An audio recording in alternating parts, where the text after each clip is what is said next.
Hermanos, hemos estudiado, hemos escuchado la voz de Dios en relación al Espíritu Santo,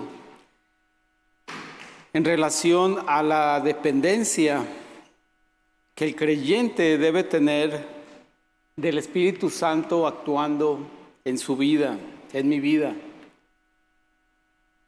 Y hemos aprendido en estas últimas semanas que el Espíritu Santo tiene una función fundamental e importante, no solo en el creyente, sino también en el mundo.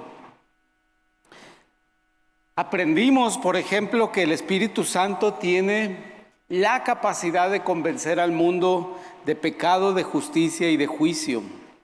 Pero también realiza en la vida del creyente, realiza en tu vida una función cotidiana e indispensable de enseñarte, de ayudarte a comprender la palabra de Dios, de estimularte cuando estás desanimado, de levantarte cuando estás caído en tu ánimo físico, emocional e intelectual. El Espíritu Santo te estimula y también nos enseña a comunicarnos con Dios, nos enseña a orar.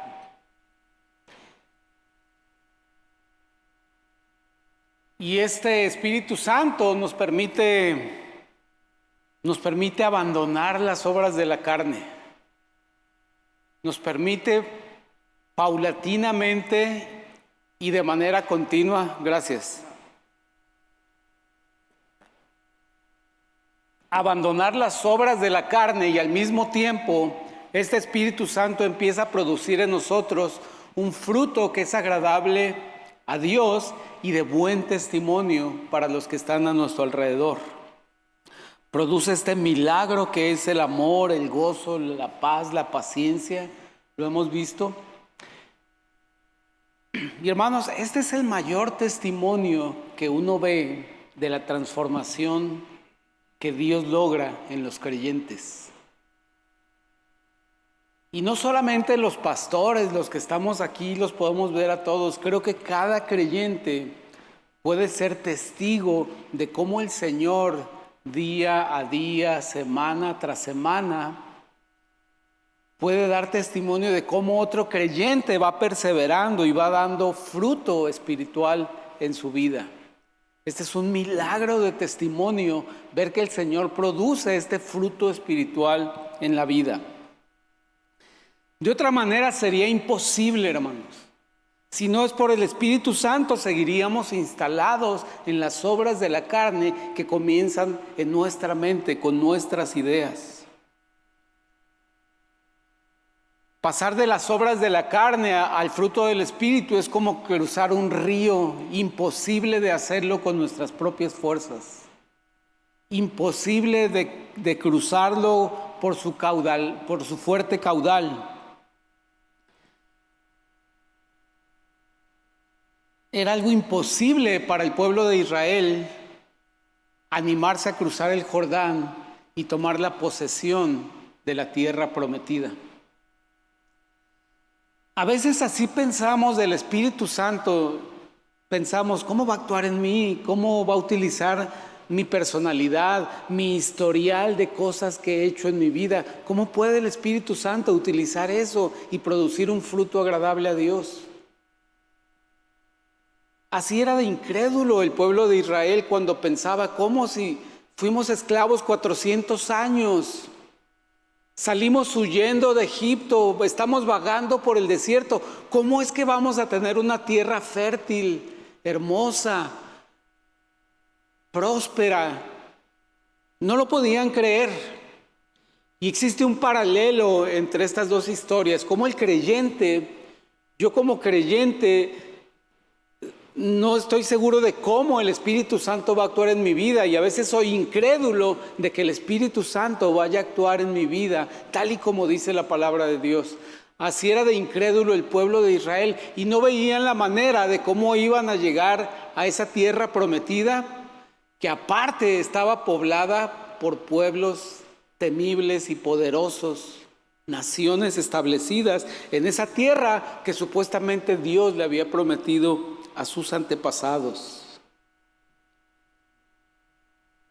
Hermanos, Creo que esta es la enseñanza más importante del creyente en relación al Espíritu Santo. Que el creyente pueda creer que el Espíritu Santo está en su vida y actúa en su vida a cada momento, en cada situación, en cada necesidad, en cada dificultad, en cada oportunidad. A veces nos distanciamos de esa realidad, que el Espíritu Santo está ahí disponible, listo para enseñarme, para guiarme, para animarme, para consolarme, para fortalecerme. Tenemos que ser siempre conscientes, así como Israel en todo momento debió haber tenido esa fe y ese anhelo de tomar esta tierra prometida. Este es un tema controversial, que Israel tome una tierra donde ya vivían otras personas. Pero hay dos antecedentes importantes para esto. En primer lugar, dice el Salmo 24:1. Gracias, hermano. Dice el Salmo 24, de Jehová es la tierra y su plenitud, el mundo y los que en él habitan. Es decir, Dios tiene el derecho de repartir, de entregar, de quitar, poner, reasignar la tierra como Él quiera, porque Él nunca le dio al hombre en posesión la tierra como propiedad del hombre, sino a quien el Señor decidía. Entonces Él tiene ese derecho de asignarle la tierra a quien quiera. Él puede hacer una reforma agraria si Él quiere en todo el mundo. Pero el otro tema importante y delicado, más sobre todo en nuestros tiempos, es un tema muy delicado, el que un país, un pueblo ocupe la tierra de otro pueblo. ¿Les suena familiar con las noticias? Es un tema delicado porque el Señor mandó a Israel a aniquilar a los pueblos que estaban en Canaán. Terrible mencionar eso en este momento, ¿no? Es incomprensible. Pero tenemos que conocer la historia para juzgar esto, para entender esto. El mundo hoy en día juzga la Biblia diciendo, es un Dios cruel que está volviendo a repetir esa crueldad de eliminar a los pueblos que estaban en Canaán. Lo cierto es que si leemos Génesis desde el capítulo 15, veremos que a esos pueblos a los que Dios ordenó eliminar a Israel, Dios les dio advertencias, les dio oportunidades. Y en el siguiente mensaje hablaremos de un ejemplo de cómo Dios da esta oportunidad con una mujer llamada Rahab, que representa la oportunidad que Dios le dio a estas naciones de arrepentirse y de creer en Él y de vivir en convivencia con Israel en Canaán. Es lo que hoy se ignora, no se entiende esto. Por cierto, hermanos, no guíes tus juicios sobre los últimos tiempos estrictamente con lo que está pasando en Israel. Lo que pase o no pase en Israel. Lo que pasa o no pasa en Israel es un 99% cosas de hombres. No podemos utilizarlo como guía certera para la definición de los últimos tiempos hasta que se conjuguen otros indicadores, otras señales que pueden confirmar esto. Y sabemos también, la palabra nos menciona que Dios utiliza a veces la guerra, el cautiverio, el saqueo, el sitio de una ciudad para castigar o destruir naciones que se olvidan de Él o que le dan la espalda a Él. Es un derecho que tiene el soberano de este universo. Destruir, crear, cambiar, reasignar.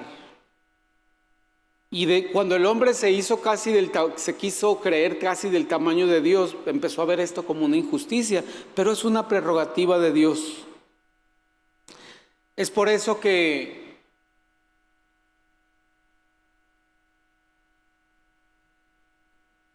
cuando vemos el primer capítulo del libro de Josué, que es una narrativa del pueblo de Israel tomando posesión de la tierra que Dios le había prometido a Abraham, podemos encontrar un paralelo útil para la vida del creyente, para que el creyente tome posesión de la realidad de que el Espíritu Santo está en su vida y lo acompaña, y de que no es imposible que el Espíritu Santo actúe en mi vida a cada momento y me enseñe y me permita comunicarme con Dios y me instruya y me fortalezca y me anime.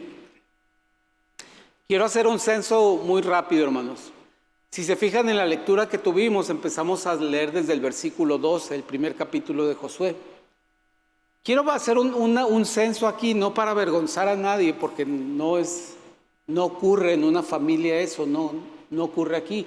Pero quiero preguntarle si alguno de ustedes no ha leído los primeros 8 versículos del primer capítulo del libro de Josué. ¿Alguien no ha leído los primeros 8 versículos del primer capítulo del libro de Josué? Qué bueno que todos lo han leído, porque quiero animarte a que visites este pasaje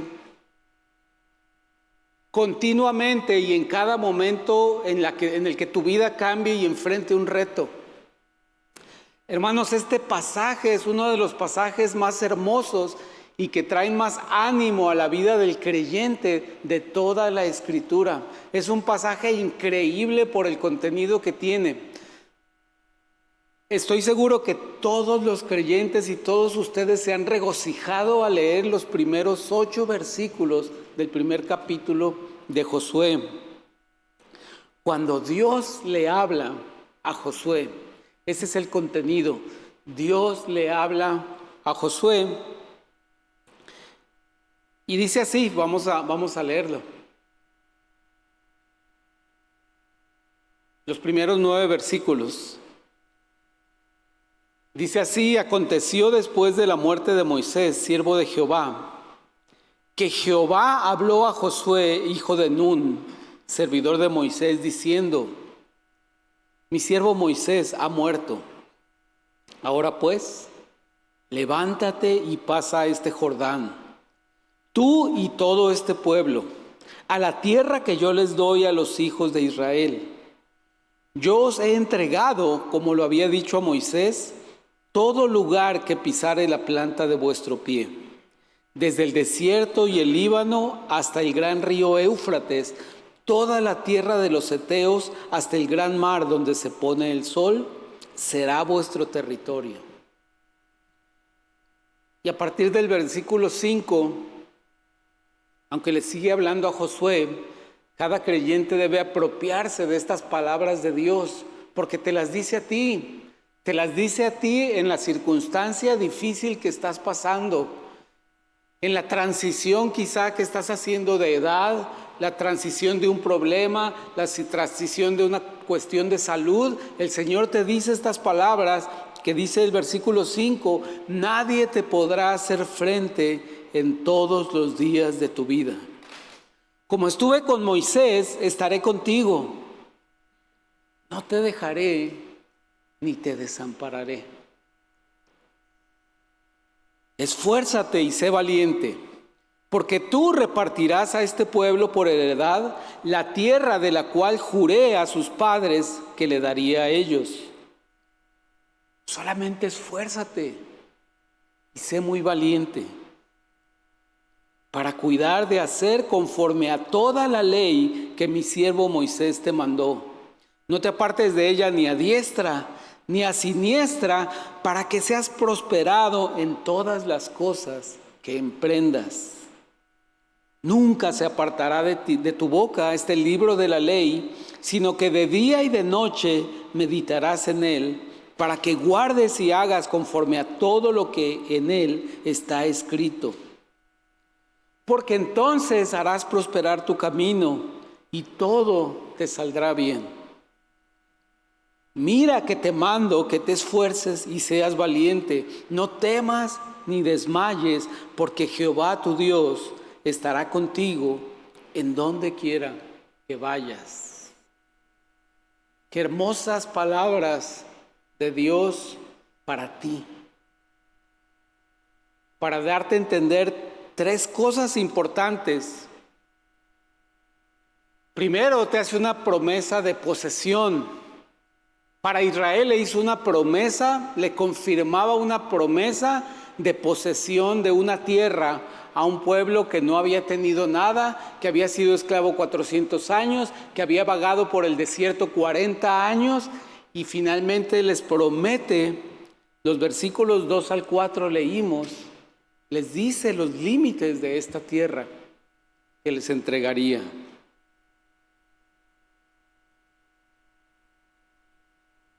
Obviamente el Señor hoy en día no nos promete tierra, no nos promete propiedad. Esta tierra que el Señor nos promete hoy en día es influencia, es influir en otros para que volteen a ver a Dios. Esa es la tierra prometida nuestra relación con Dios que sirve para dar testimonio a otros, para que Dios rescate a otros. Dios le dio esta propiedad a la iglesia. Le dijo en Mateo 18:18, de cierto os digo que todo lo que atéis en la tierra será atado en el cielo, y lo que desatéis en la tierra será desatado en el cielo. Es decir, nos dio la propiedad de influir con el evangelio a este mundo, de modificar este mundo, alterar este mundo con el evangelio. Y la iglesia lo hizo en el siglo I, II, III, tuvo una tremenda influencia en todo el mundo. Y el Señor lo continuará haciendo, de acuerdo con sus planes, utilizando esta iglesia y utilizando a los creyentes, utilizándote a ti y utilizándote a mí. Pero qué hermoso que Dios se comunica con Josué y se comunica con nosotros para recordarnos que nos ha apartado un lugar en su reino, que nos tiene una propiedad celestial para estar con nosotros eternamente.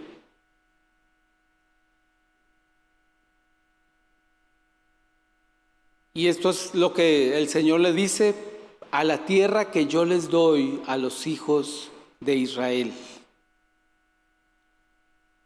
Dios siguió hablando con Josué para darle una promesa aún más importante que la posesión de una tierra. La posesión de una tierra era importante para el sustento de las familias, de las tribus de Israel, pero había algo más importante, que era la presencia y la compañía de Dios. Entonces Dios le habla a Josué para recordarle que seguirá estando con él en cualquier circunstancia, en cualquier situación. Es lo que dice el versículo 5.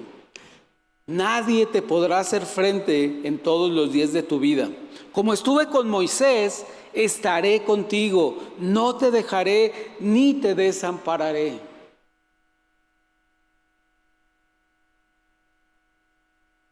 Estaré contigo. No te dejaré ni te desampararé. Hermanos, ¿te das cuenta qué absurdo es que el creyente se sienta solo? Que el creyente se sienta abandonado, que el creyente se sienta aislado cuando tiene esta promesa: no te dejaré ni te desampararé, estaré contigo. Y vuelve en el versículo 9, en la segunda parte, dice: no temas ni desmayes, porque Jehová tu Dios estará contigo en donde quiera que vayas. Hace una promesa de estar con nosotros en el tiempo, en todo momento y en el espacio, en todo lugar, para que no quede duda de que el Señor nos acompaña. Por eso tenemos que tener en mente y meditar en esta palabra siempre, porque siempre nuestros sentimientos se conjugan para que nos sintamos despreciados, abandonados, solos, que nos dejan a nuestra propia cuenta. Pero tenemos que venir a la palabra y recordar estas palabras que el Señor le dijo a Josué, porque son para que tú las experimentes y las disfrutes y las atesores el día de hoy. Estaré contigo, no te dejaré ni te desampararé. Este es un gran señal de nuestros tiempos, la epidemia de la soledad que aqueja a la humanidad. Y a medida que el promedio de edad sube en la humanidad, se va acentuando esto. Se va acentuando la soledad y el remedio es la compañía del Señor. El remedio es conocer al Señor, que es la compañía perfecta, permanente en todo lugar para la vida del creyente.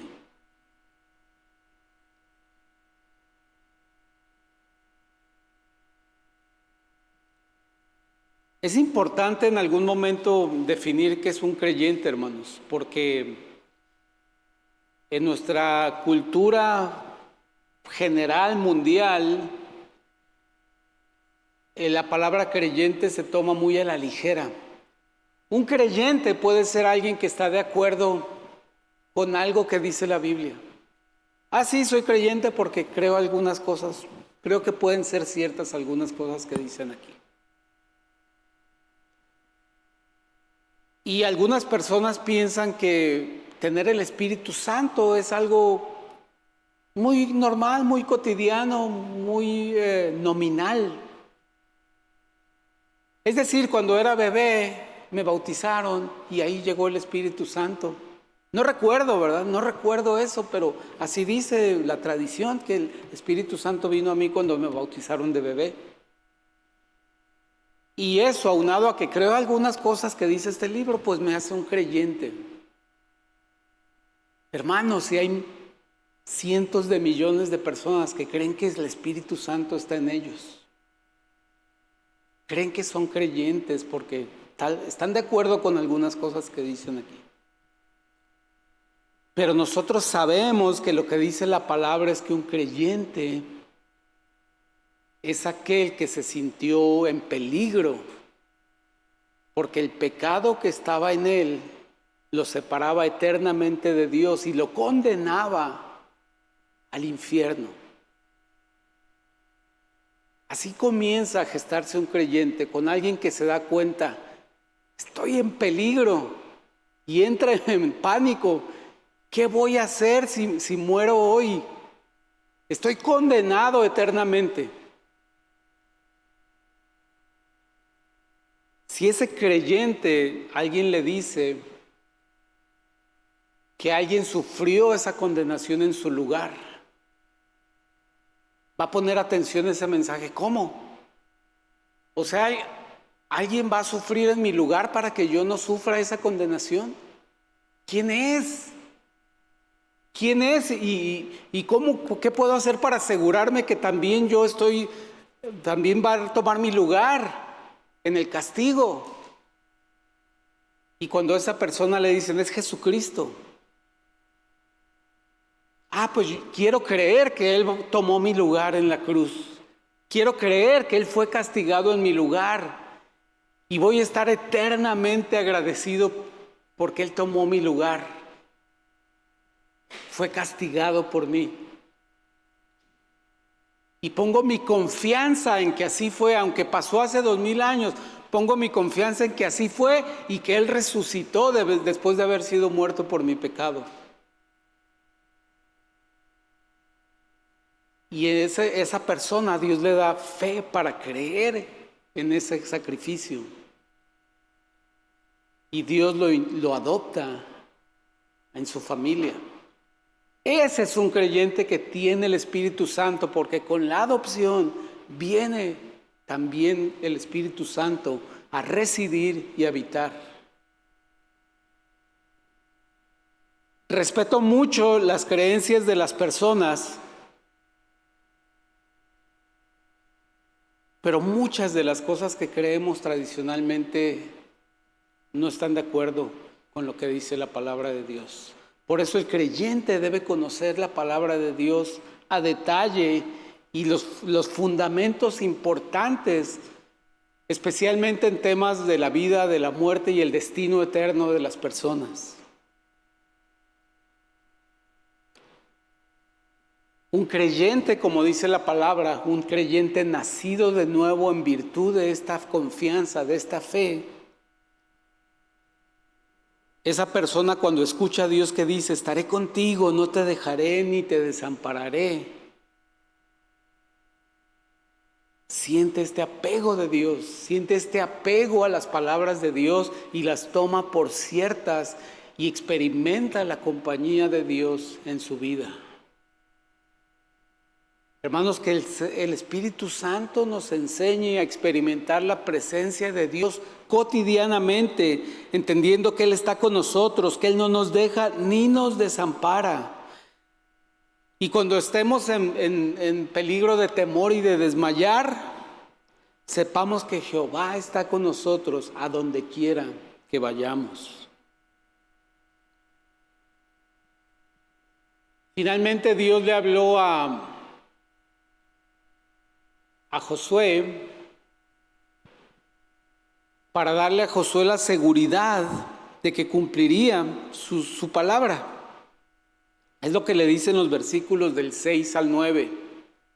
Le dijo: Josué, voy a cumplir mi palabra, solo te pido algo, en virtud de que voy a estar contigo y te voy a acompañar y no te voy a desamparar, quiero que hagas esto, esfuérzate y sé valiente, dice el versículo 6. Porque tú repartirás a este pueblo por heredad la tierra de la cual juré a sus padres que le daría a ellos. Solamente esfuérzate y sé muy valiente para cuidar de hacer conforme a toda la ley que mi siervo Moisés te mandó. Vuelve a decir en el versículo 9, mira que te mando que te esfuerces y seas valiente, no temas ni desmayes. Como que le pone a Josué una responsabilidad muy fuerte, ¿no? Ser valiente, no experimentar temor ante los madianitas, ante los heteos, ante el fereceo, ante el jebuseo, ante esos pueblos temibles. O sea que se necesitaba un hombre muy valiente. Se necesitaba alguien de entereza, alguien que no se dejara atemorizar ante nada. No, se necesitaba que Josué creyera que el Señor le acompañaría. Así como se necesita hoy en día que creamos que el Espíritu Santo nos hace valientes y nos permite esforzarnos. ¿Por qué? Porque nos alienta cuando nuestra inteligencia, nuestras emociones y nuestra salud física es quebrantada. El Espíritu Santo nos alienta. Entonces, cuando el Señor, lees estas palabras que te está diciendo el Señor y dice, sé valiente, esfuérzate y sé muy valiente, no te está diciendo que seas valientes en términos humanos. No te está diciendo que seas osado en términos de fortaleza emocional o intelectual o física. Te está diciendo que dependas del Espíritu Santo para que Él te dé fortaleza, valentía, arrojo y puedas desafiar las cosas que están delante de ti, pero guiado por el Espíritu Santo.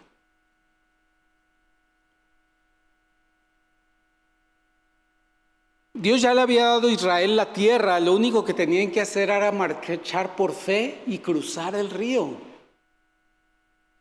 Una combinación de fe y obediencia en cada paso. Un paso es de fe y otro de obediencia. Este paso de obediencia me confirma y me afirma y me permite dar otro paso de fe y otro paso de obediencia. Nunca obediencia ciega, nunca obediencia irracional, nunca obediencia ignorando cuál es la razón por la que estoy obedeciendo, sino que todo comienza con la fe y la obediencia. Y así como Israel ya tenía su tierra, solamente tenían que creerle a Dios y llegar a tomar posesión de ella, así el Señor nos dice en Efesios 1:3 que Dios ya nos ha dado toda bendición espiritual en Cristo Jesús. Es decir, ya tenemos toda bendición espiritual que pudiera habitar en Cristo Jesús, ya está en nosotros. Solo tenemos que andar en fe y en obediencia para tomar posesión y hacer uso de eso. En este hermoso pasaje ocurre más o menos como el rey Josías cuando nos enseñó nuestro hermano Raúl la clase acerca de del rey Josías, que cuando él encontró el libro de la ley, lo compartió con el pueblo, lo compartió con sus súbditos. Y Josué habla con el pueblo después de que Dios habla con él. Esto lo vamos a dejar para el siguiente mensaje, hermanos. Por alguna circunstancia hay un desperfecto y no está generando presión el hidroneumático, por eso hace tanto calor. Por eso voy a terminar aquí y vamos a dejar estos dos puntos junto con el tema de Rahab, que es otro testimonio de que Dios le ofreció a los pueblos de Canaán la oportunidad de arrepentirse y de creer en Él. Pero hermano, con esto concluyo estos mensajes acerca del Espíritu Santo. No sé si has podido en esta semana revalorar a la persona del Espíritu Santo en tu vida. No sé si le has permitido expresarse más en tu vida. No sé si has acudido más a Él para que te enseñe, para que te anime, para que te fortalezca, para que te enseñe a comunicarte con Dios. Ojalá puedas crear este apego con la persona del Espíritu Santo, que es Dios estando ahora con nosotros. El Padre está sentado en su trono en el cielo, el Hijo está a la diestra también en su trono, pero Dios está con nosotros a través del Espíritu Santo. Es la persona con la que tienes que desarrollar este apego cotidiano en tu vida para experimentar el crecimiento y la transformación espiritual.